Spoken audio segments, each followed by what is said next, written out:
To solve minor problems on your Galaxy A56, you might need to reboot or force restart the device. So let's see 3 different ways with or without the buttons or the touch screen to restart or force restart your Galaxy A56.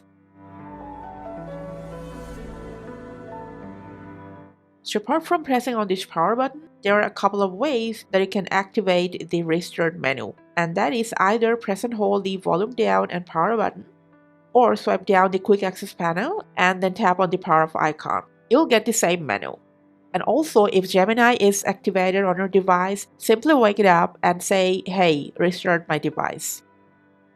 And you'll end up in the same menu.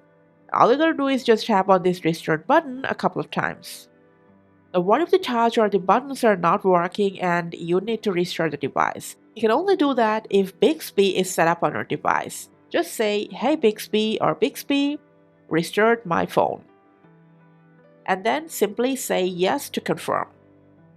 Your device will restart by itself.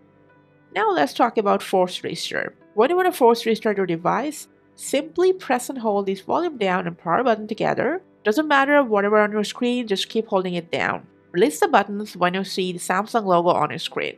And these are the ways you can reboot or force restart your Galaxy A56. Thanks for watching.